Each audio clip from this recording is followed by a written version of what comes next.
This is a true story about my son. It kind of reminds me of that story that Jesus told his disciples to show them that they should always pray and never lose heart.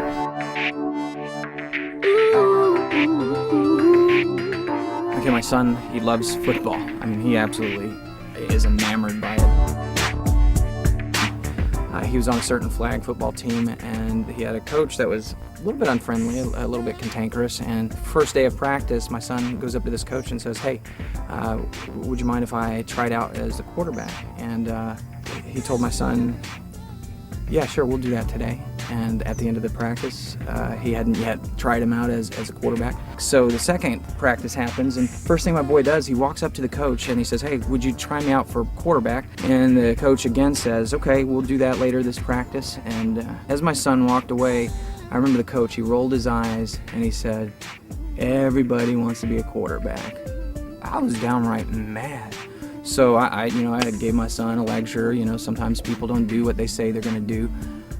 So then the third practice comes, and again, he goes up to the coach and he says, "Hey, are you going to try me out as quarterback?"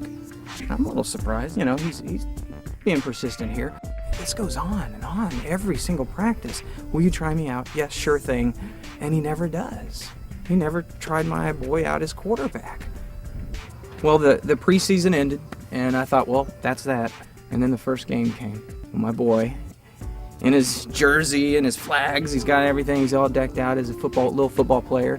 He walks right up to that coach again, and he says, "Coach, are you gonna try me out as quarterback?" I remember the coach didn't know what to say. He's a little bit exasperated, a little put out, and in the middle of the game, fourth down, he puts my boy in. My son, he steps up into that quarterback position. He gets down behind the center. "No! Set!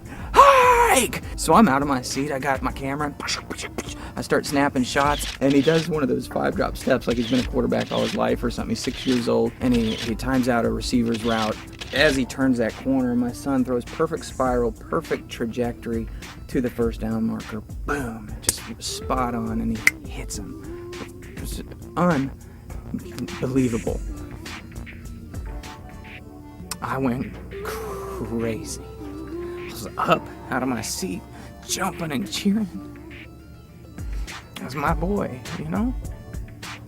I think when I think about the parable of the persistent widow and the story of my son, it's not so much about what you get because you ask, but it's more about not losing heart. I think in life things don't go our way, and even when we ask for them, they still don't go our way consistently.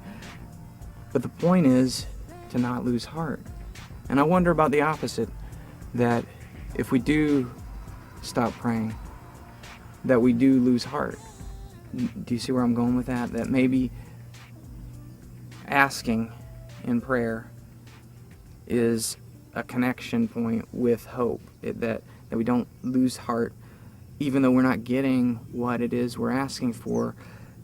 By asking, we're walking in the assumption of hope. And I don't mean this to be some cheesy prayer thing.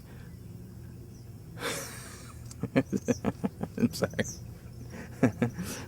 Do you see what I'm saying though?